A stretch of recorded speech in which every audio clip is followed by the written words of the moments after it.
On this video, we're going to touch on the next topic in understanding neck pain. This one is muscular origins and postural distortions. Now, keep in mind, this is one video in a multi-part series. So if you haven't watched the other ones, please go back, watch those so you have a full understanding of all the different variables that contribute to neck pain so you can get the best knowledge possible, so you can make the best decisions possible. With that said, let's dive in.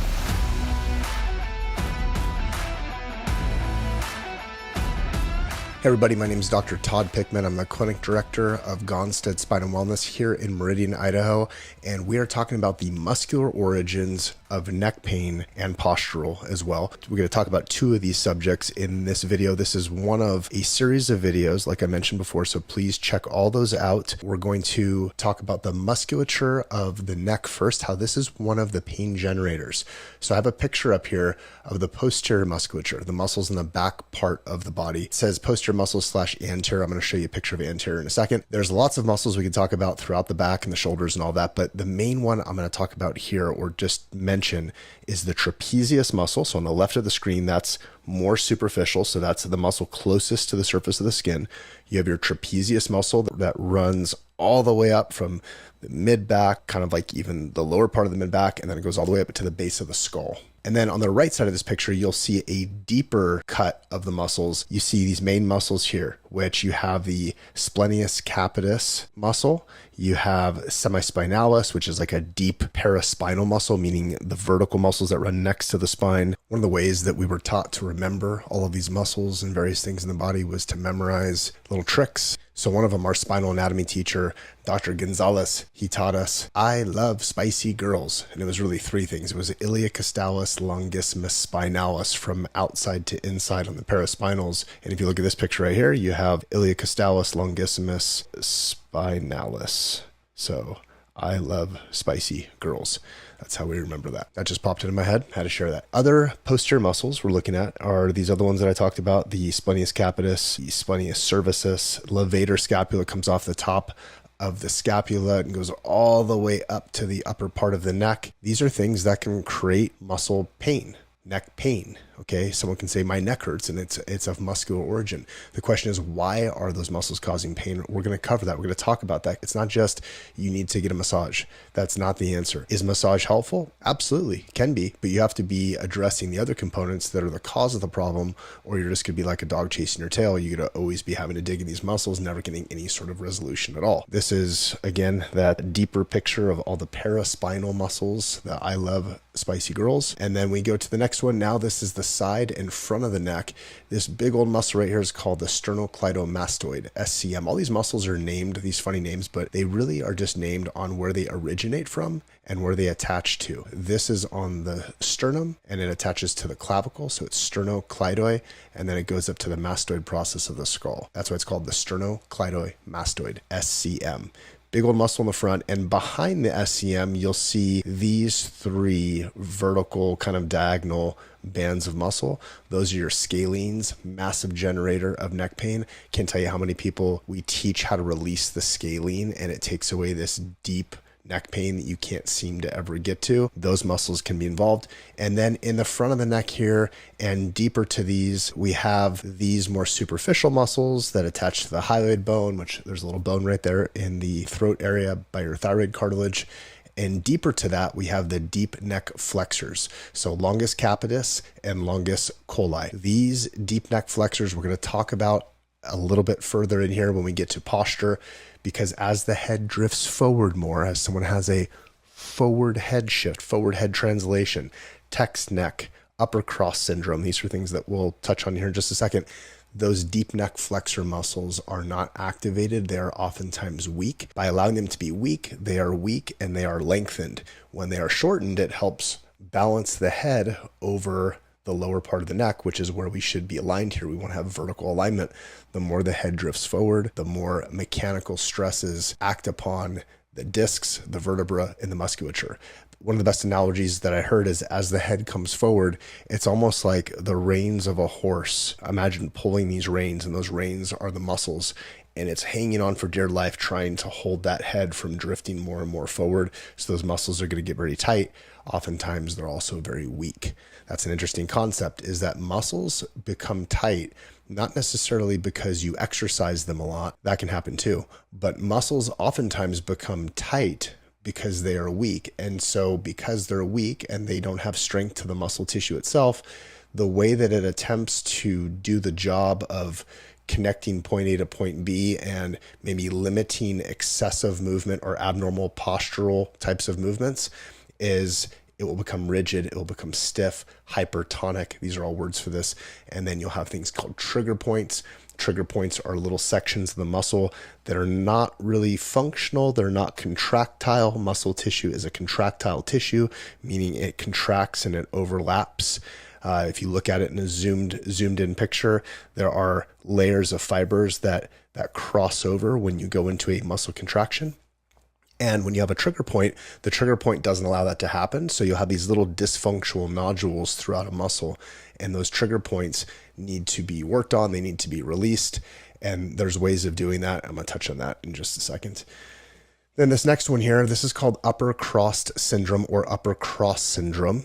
It's a couple different names for it, a couple different terms. This was figured out by a guy named Vladimir Janda, very famous researcher, PhD, I believe, who looked at all these different spinal mechanics, and he's still quoted today in a lot of the literature. So Vladimir Janda, Janda with a J, he coined this whole concept of what's called upper crossed syndrome, and then lower cross syndrome happens with the pelvis and the lower back.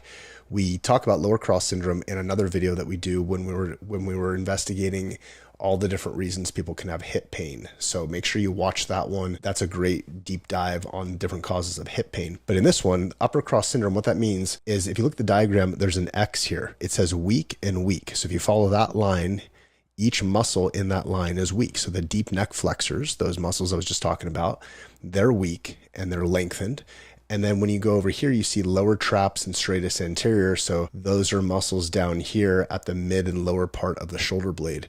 And those are weak. The combination of the weakness there is one of the problems that allows the posture to shift and distort. And as the posture shifts and distorts, those muscles deactivate further and become even weaker. So it's like the snowball effect. The other line that forms this X, you'll see tightness. Upper traps, levator scapula, commonly overactive and tight muscles, huge generator of pain. I mean, how many people out there could you walk up to if they're seated and just put your thumbs into their traps and they say, oh my gosh, I'm so tight, it feels good, it hurts good, or oh, I'm so sensitive, stop doing that.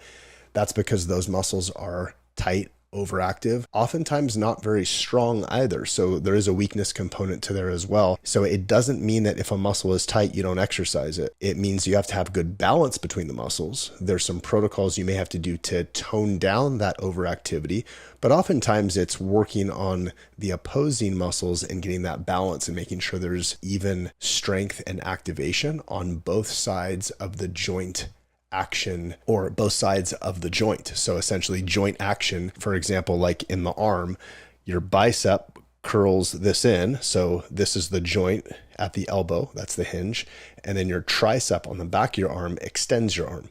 And there should be a balance between the bicep and the tricep. So those are opposing joint action muscles. We have these all over the body. And then the other one that's also tight, if you look here, would be the pectorals, oftentimes the upper part of the pec muscle, very, very tight and shortened. There's another concept called adaptive shortening, and that means if you're in a certain posture for a long period of time and the muscles are shortened in that posture. So for example, if I'm slouched over like this, my pecs will be shortened and that causes them to remain in that position, become very tight, oftentimes painful and dysfunctional. The opposite side of this, in the upper traps and levator scapula, those become tight, but they're in a lengthened position. Next one, this is showing the effects of gravity acting down on the weight of the head onto the neck and the upper back and the rest of the body for that matter. The head weight can be anywhere between 12 to 16 pounds, depending on how big your head is. If it is vertically aligned, like it's showing on this far left picture, that 12 pounds is balanced over those curves of the spine. So those curves are like shock absorbers. You have a forward curve in the neck, backward curve in the mid-back, forward curve in the low back. Those curves help dissipate the forces and the effects of gravity. Axial compression. Okay, so that's dissipated through those curves. When you have too too much of a forward head shift, like in the second picture, the effective weight of the head gets up quite a bit more. Like in this case, it's showing, okay, it jumps from 12 pounds to 32 pounds. And there's certain formulas for this, is like every inch it comes forward, how the weight of the head effectively doubles. Now over here, it's at 42 pounds. So imagine if your head weighed 42 pounds, or imagine if you had good alignment like this, and you just took 30 pounds of weight and put it into a very heavy hat and wore it on your head. How tired do you think those muscles are going to get throughout the day? How sore are things going to get? How is that going to affect the function of the vertebra and the ligaments which connect bone to bone all throughout the neck? Well, when someone shifted forward like this, it causes a tremendous amount of strain. This is not the way that our body was intended to function, so it malfunctions. It adapts to this position. The muscles become more dysfunctional. The bone starts to become arthritic and it breaks down. We'll show you some x-rays in just a sec. Actually right now. So this right here, this is showing a patient of ours who is in his 50s, big forward head shift. So the head shifted forward quite a bit. And essentially, if you drop a plumb line from right up here at the skull, you drop that straight down, that should line up over the tailbone, and it doesn't. It's really, really far forward. How far forward is this? Well, we actually measure that on x-ray. It says C1 to S1. That means the top bone compared to the bottom bone. It's 100 millimeters forward. There's about 25 millimeters in an inch, 25.5. So it's about 4 inches forward. That's a lot. It's a massive amount of abnormal sagittal balance is what that's called. On the side view, it's called the sagittal balance, where the head, the rib cage, and the pelvis should all line up for optimal function and longevity of not just the spine as far as the bone, but the disc, the ligaments, and then proper functioning of the musculature around there. So forward head translation, it says deep neck flexor activation, like I was saying earlier, and I'm going to repeat some of these concepts over and over again. Those deep muscles to the front of the neck that we showed you earlier, those deep neck flexors, they become long and underactive. So there's an exercise called deep neck flexor activation, DNFA, and that's something like in this case, this guy, if we measure the back of C2 and then the back of C7, and we just measure that distance, it's about 71 millimeters of anterior head translation, forward head translation. Now, normal is really 15 millimeters or less. So he's way over normal. He's almost 3 inches forward, just C2 compared to C7. The reason we measure this is to quantify how bad someone is, but it's also so we can measure this and gauge progress, because in our treatment that we do with a patient, one of our goals is not just to get pain to decrease or increase range of motion or that sort of stuff, which is all important. A main treatment goal is to actually change the mechanical structure. So we take a post x-ray. We do pre and post x-ray. We're checking our work to see how someone's improving. We're also measuring in a functional movement assessment how well they move. So we are checking things like range of motion. We're trying to retrain and teach functional movement patterns, which is also a very important part of getting to the bottom of your pain and of your injury and actually recovering. So like the pot of gold at the end of the rainbow, the goal for all of our patients is to get them stronger. Exercise is what fixes you, but there's a lot of hurdles in the way that need to be uncovered and addressed before you could jump in and exercise and actually get the full benefit of the exercise. So that's one of the other misconceptions that I think a lot of people have is, oh, I'm just going to go to the gym and exercise, or oh, I'm just going to watch YouTube videos on how to stretch muscles and exercise and I'll fix all my problems. I wish that was the case. Whether it's fortunate or unfortunate, it's job security for us, I guess, is that you need someone to be monitoring and checking the quality of how the joints move in the spine periodically. So that's what we do as a specific skilled Gonstead chiropractor. You need to, if you have distortions in your spine, things that were malformed or really large postural shifts, you have to do things to remodel the shape of the spine, of the posture. Oftentimes those tissues are rigid.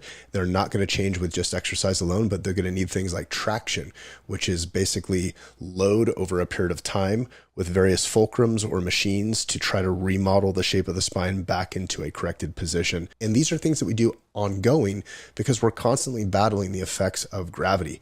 Gravity never gives up. And so either our body stays strong and resilient enough to withstand the effects of gravity, or we fail and we collapse under the force of gravity over time. And the next one is a joint nerve protective mechanism. So muscles can cause pain, not because there's actually a problem in the muscle, but sometimes muscles tighten up and they spasm and they splint and they cause all this pain because a bone shifts from trauma.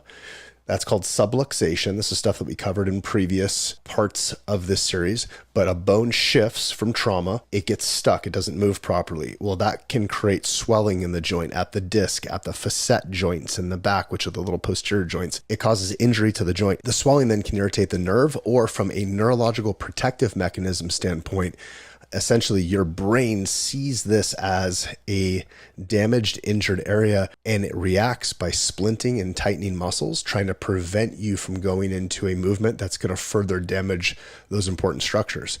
The body, the brain, always wants to protect your nervous system at all costs. The brain's encased by bone, so it's got a really good armor around it. And then it continues down as the spinal cord, and it goes down through the 24 vertebrae in the spine, through that hole called the spinal canal. And the spine moves, and that's great that it moves, because if it didn't, we'd be like a turtle. But it moves, it allows us to move, and with that ability to move, unfortunately, comes the downside of things can get injured, things can shift, misalign, and then that can cause an insult to the contents of the spine, which is the spinal cord and the nerve roots. A lot of times, these muscular pains will be a protective mechanism, and this is why you can't just dig on a muscle haphazardly or go get massage and expect that to fix everything. You got to figure out, is there a compromise to the nerve? Is there a problem with the joint? Is this a protective mechanism happening and not just necessarily a truly muscular origin? But in this case, it's a reactive defense mechanism. This is how we think about going through and fixing this stuff, because this is what the best science out there shows us at the time. And keep in mind, these things could get refined and changed over time. We would hope them to, we would expect them to, even though 90% of this is probably very, very, very accurate and not going to change a whole lot. And we'll just modify and add to it as time goes on. These are models that we're talking about as far as our understanding. There's a famous quote by Henry Ford. He said, "All models are wrong. Some are better than others." And I believe we follow the best models that are known right now. And if something better comes along and there's more evidence and proof, we will adopt that and we will use that. We are most concerned, not necessarily what a study shows.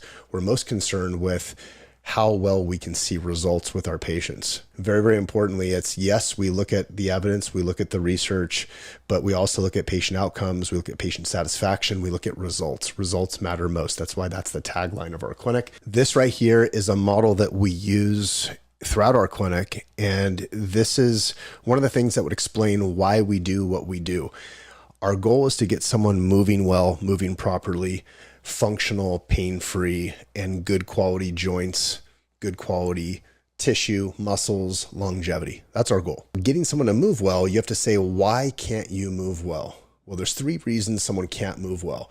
There's either a muscle problem, a joint problem, or a brain problem. The brain is what's called motor control, whether that's a protective mechanism like we just talked about, or someone has lost the ability to move from point A to point B in the right fashion. Maybe they never learned how to do it as a child, or they lost it from an injury and it caused them to compensate, and then they moved improperly for a long period of time, and then they started to basically train this dysfunctional movement pattern, and that dysfunctional movement pattern took over as what your brain thought was normal, and now you're moving dysfunctionally, you're hurting the joints and the muscles even further. That's a motor control issue.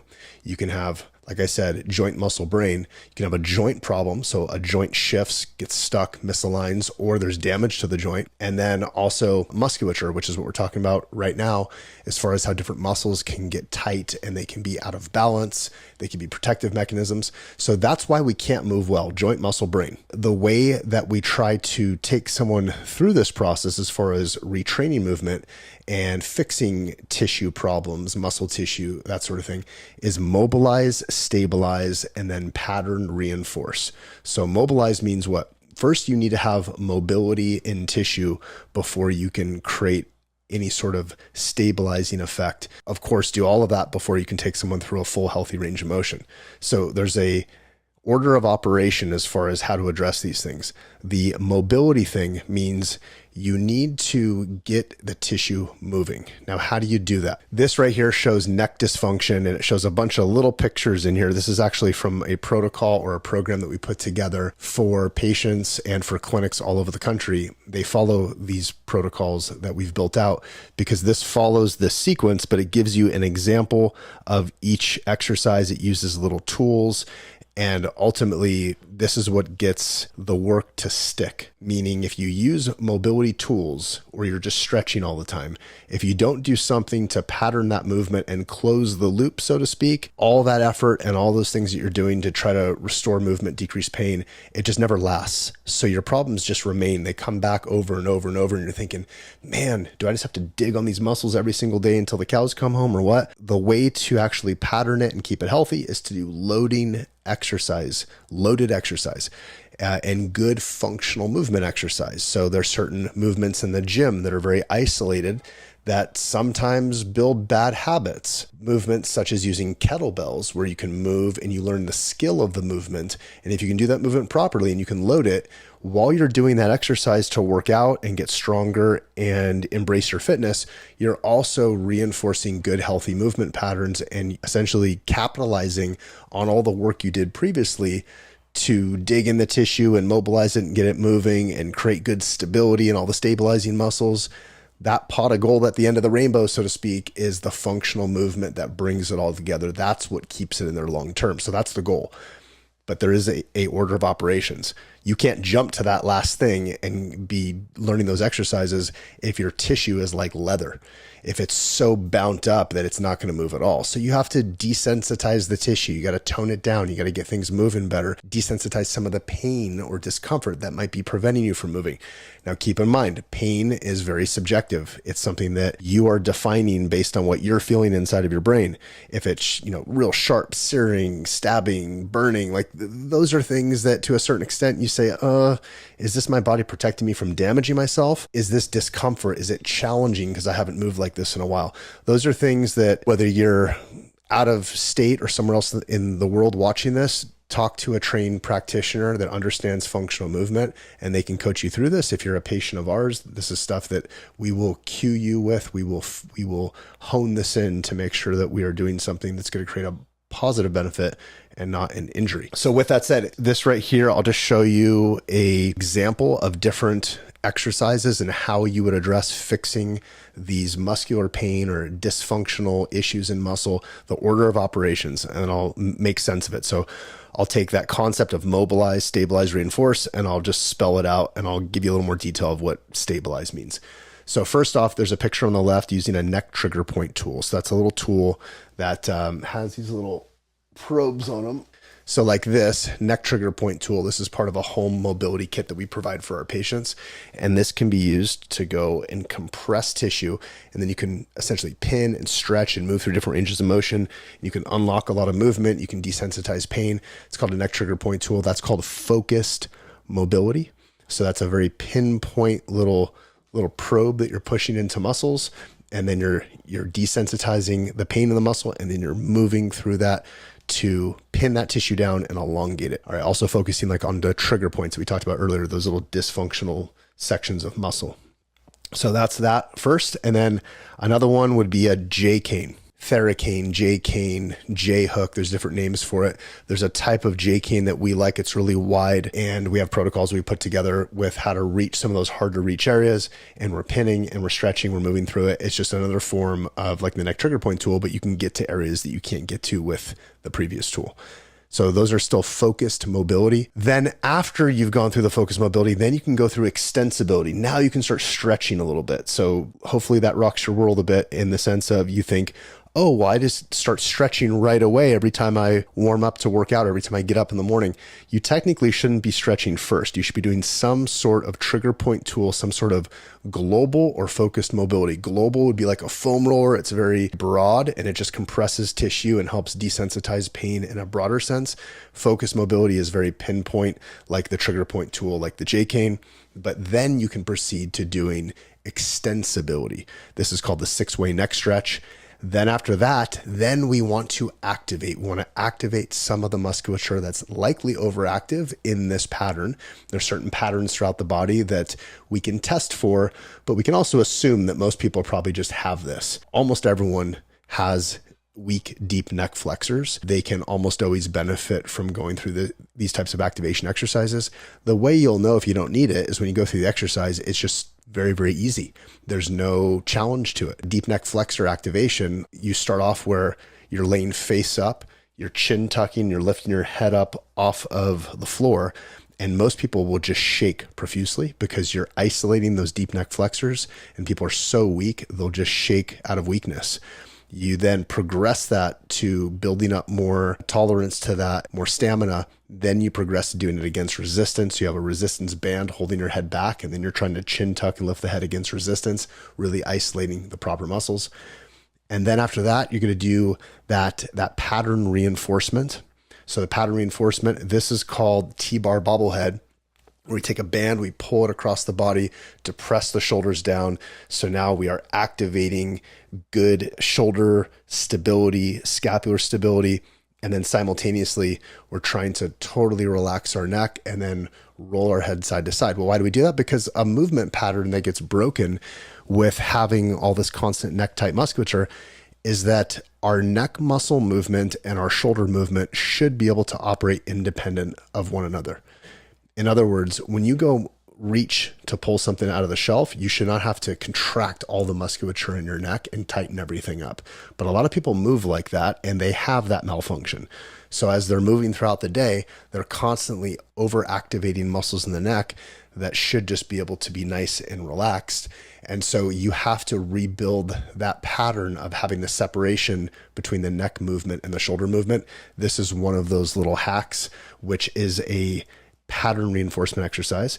And then we end this with a loading movement. So in this case, I'm laying on the floor, I'm holding a kettlebell, and I'm going through the first 3 steps of a Turkish get up, which essentially is a 6 movement exercise using a kettlebell, where you start on the floor, you roll over safely with a kettlebell, you press the kettlebell up, and then you're standing up with a kettlebell overhead. And then you have to get back down in a safe fashion as well. The first 3 moves of this, we can stop at each movement and then just practice that concept of relaxing the neck, but keeping nice and stable throughout the shoulders and rotating the head side to side. It's a very, very powerful movement. And that's for pattern reinforcement further, also combined with loading. So this is part of the loading. This is one of those things that's like one little step right before actually the true just loading exercise, which would be like a kettlebell Turkish get up. Okay. Great exercise, great full body exercise. It reinforces a lot of good shoulder and neck and hip and core movement patterns. Next, we're going to talk about postural distortions, how these cause neck pain. So we covered a lot of the muscular stuff.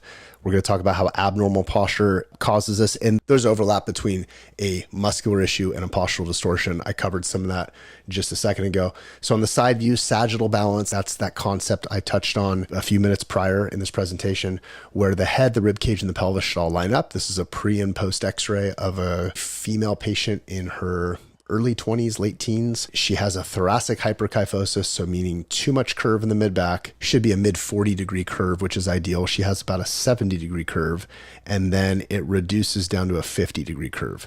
So 44 is ideal. She went from 70 to 50. That's a massive improvement, but she's also shifted backwards. That green line is the most ideal position for the head, rib cage, and pelvis to all be vertically aligned on the side view. And there's also certain angles of curve throughout each section. So the neck, the mid-back, and the low back are types of curves, various shapes. I'm not going to get into all that in this presentation here, but this is called the ideal spine model. This is highly studied, published. It's from Chiropractic BioPhysics. Again, all models are wrong. Some are better than others. This is the best spinal model we have right now. It might be modified a little bit as time goes on, but it's pretty darn close to the best thing that we have. So we use this as a framework of gauging normal and abnormal. And just for some of you out there who maybe haven't watched some of our other videos and you're thinking, well, how do you take that line and apply that to every single human out there? There's actually variables that we can look at anatomy-wise in the pelvis and in up here where the neck and the sternum angle come together, and we can adjust that line, or we at least know, is this person able to actually fall within this idealized range? And in some cases they can't. So we adapt that model to them and we figure out what is their best ideal. So there's quite a bit that's gone into this. It's very in-depth, works very well. And it's an awesome framework as far as figuring out where someone is compared to ideal based on the height of their spine. All right, so sagittal balance should be vertically aligned and have good curves throughout there. And if not, it can cause neck pain, absolutely. Problems in the mid-back all the time cause neck pain. Having a loss of curve in the neck can cause neck pain. Having the head shift side to side on this plane, looking at me, my head, my nose, my mouth, my chin should align in my episternal notch. It should be right in the center of my rib cage. If my head is shifted one way or the other, that's called a head translation, and that's on the frontal plane. And we'll show you that right now. So check this out. This guy right here is 36 millimeters off to the side. That is a massive amount. This is the right, this is the left. We're looking at him as if we're standing behind him.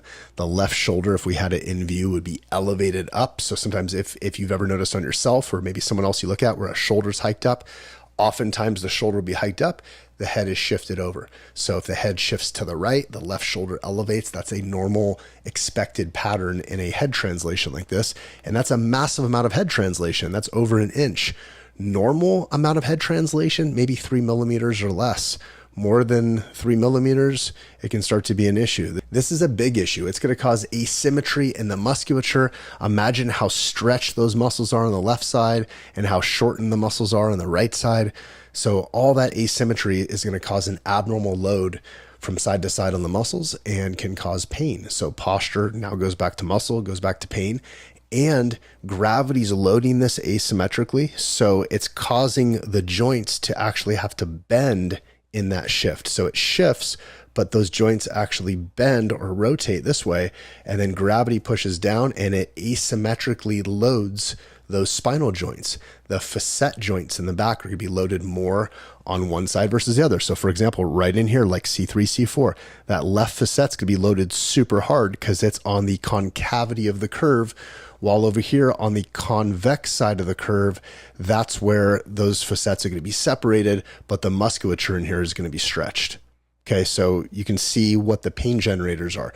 The disc is going to be compressed like this. So that left side of the disc is going to be compressed down. The right side is going to be open. So technically, likely be more likely to have a disc bulge on the right where it's already wedged open. It's easier for the disc to go in the direction of where it's wedged. So now couple this with leaving someone in this position for 5, 10, 20, 40 years, imagine what their spine does. It adapts to this abnormal posture, becomes arthritic, bone growth starts to develop, more so on the compressed side typically, and it becomes a mess.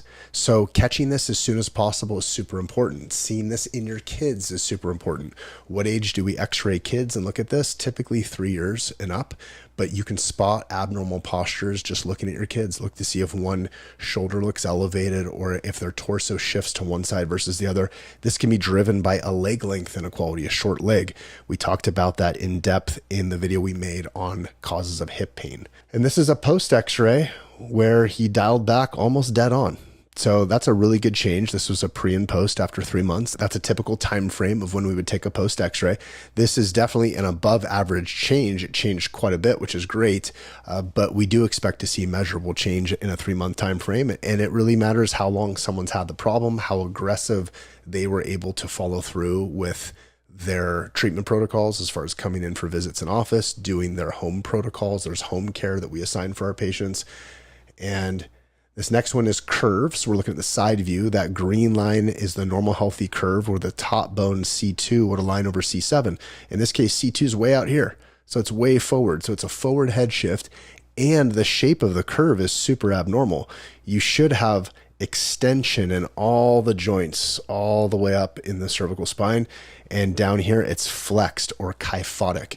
This is called a cervical kyphosis or a reverse cervical curve. And then right here it has to extend excessively between C3 and 4.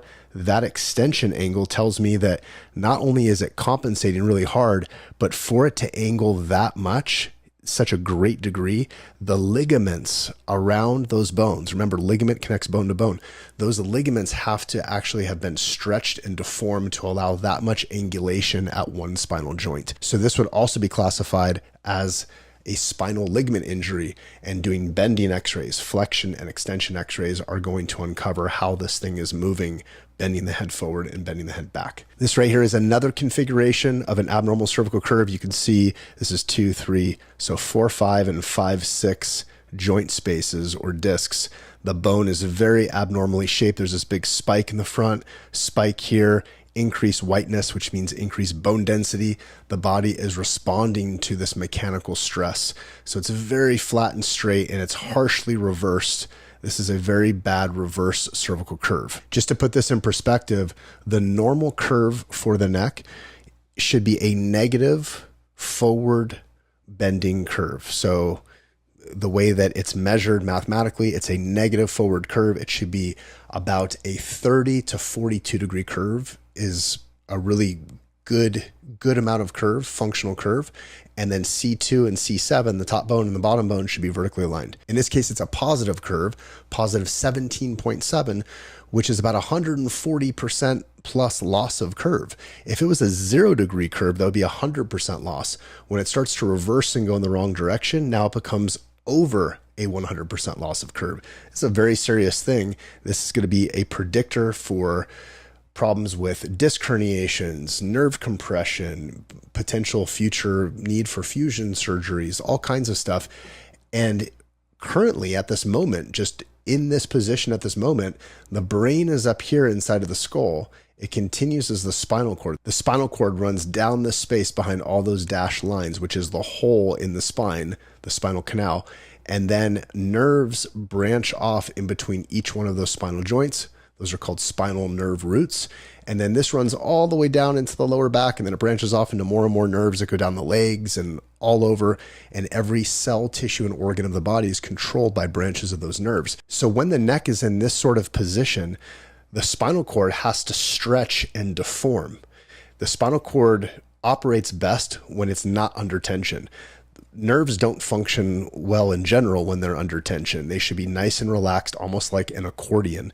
When you have a cervical kyphosis or a reverse cervical curve, or a big forward head translation where the head shifted forward, not only is the spine in this deformed position, but the spinal cord is along for the ride. So the spinal cord gets tight and stretches. And there's a whole list of things that happens when those nerve structures are under tension. It decreases the diameter of the spinal cord. So kind of like a bungee cord, if you stretch it, does it get thicker or thinner? It gets thinner, right? If you stretch a spinal cord, is it looser or tighter? It's tighter. So it's smaller in diameter, it's tighter, and there's blood vessels, there's blood vasculature inside of the spinal cord. Do you think blood vessels work really well when they're being squished tight? No, it decreases blood supply to the spinal cord as well. That can cause ischemia or decrease oxygen to the spinal cord. This is not just about neck pain and headaches and numbness and tingling in the arm, for example.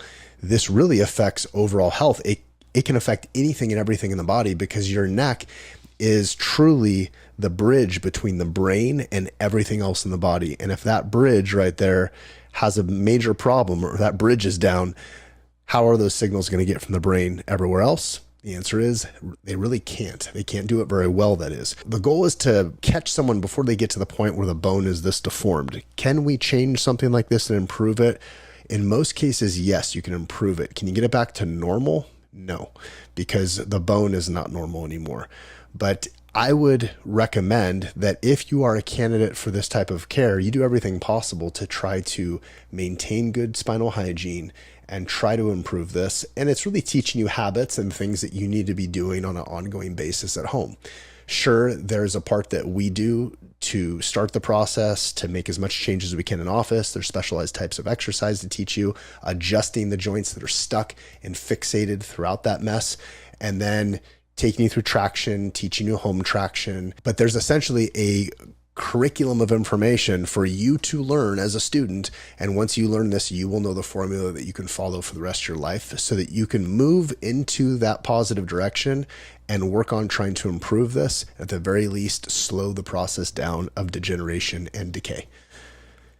These are some other pictures of a abnormal cervical curve in a younger individual. So there's less decay in the spinal joint, but this one's really flexible. So what's happening, big reverse curve right here. And then in a extension x-ray, so this is an x-ray where we bend the head back and we're testing how things move.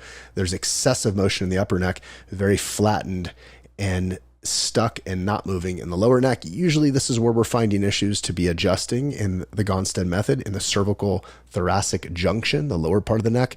It is less common for us to be adjusting the mid and upper neck in the Gonstead system because mechanically that's not usually where the problem is. Doesn't mean we don't adjust mid and upper neck. If we had to give a percentage on it, if we're taking someone through like 3 months of care in a corrective care phase 1 protocol, I would say 70% of the adjustments that we're working on and what we're finding is likely lower cervical. And so down here is stuck, down here is moving excessively. And then this is another type of example. There's more degeneration in the lower neck here between 6 and 7, very thin arthritic disc, potentially a malformed joint, and going through extension here now on the extension x-ray, and it just is solid. It's just not moving in that lower neck at all. It's only bending here. The overall bend to the neck is not great. So it's lacking overall range of motion, but it's most restricted in that cervical thoracic junction in the lower neck. This right here is an animation I'm going to show you. This shows a fairly healthy cervical curve. All the discs are fairly thick, the bones are square, and there's a nice curve throughout. Person's looking forward to this direction. And I'm going to play this animation. This gives a very realistic idea of how someone traumatizes their neck. So they have a whiplash type of injury, they slip and fall on the ice. Something happens trauma-wise. That's almost always what causes these problems to begin with. So trauma initiates subluxation. So the joint getting stuck, shifting out of its normal position, not moving properly. And then there's this sequence of events where things start to break down. So I'm going to show you what that is. I'll pause it periodically to explain. So you lose the curve from trauma, and then the discs start to thin because there's abnormal load. So as soon as you get to this point, gravity's pushing down on this. Those joints were never meant to take on 100% of the vertical load. Really, there's 3 different weight-bearing structures in those cervical vertebra, or in every vertebra for that matter. And you have the body of the vertebra, and then you have the 2 facet joints in the back. And those facets should carry pretty much about 1/3 of the load, give or take. There's some different studies that show some modeling as far as exactly how much of a percentage, but just right now for this brief explanatory purpose, about 1/3 of the load goes to the vertebral body, and then the rest of it's split amongst those facets in the back. So those are the weight-bearing structures. When you reverse the curve, those facets are unloaded.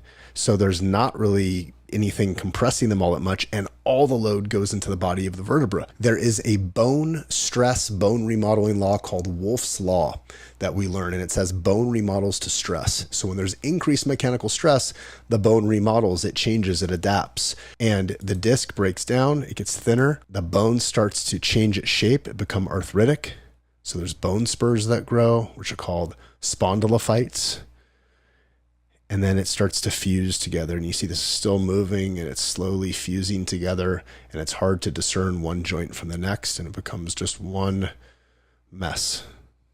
Okay, there you have it. We just covered the muscular origins and the postural distortion origin of understanding neck pain. Please subscribe to our channel, comment below and tell us what else you'd like to see or what you learned from this, or ask a question. Like the video if it helped you, and don't keep it a secret. Share it with friends, family members, coworkers, loved ones.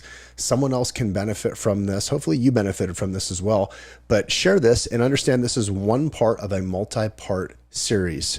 In addition, if you'd like to get assessed, if you'd like to get checked out, our clinic information is down below. Reach out to us. We'd be happy to speak with you and let you know if we think that you'd be a candidate for our care. When it comes to the health of you and your family, results matter most.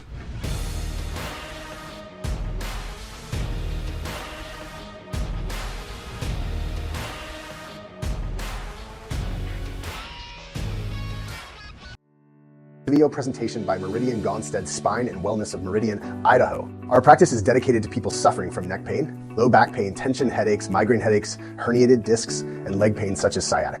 We have treatment protocols for musculoskeletal aches and pains, joint pain and dysfunction, and whiplash injury. Gonstead Spine and Wellness offers a distinctive chiropractic experience. It is the only office in Idaho with digital motion x-ray technology.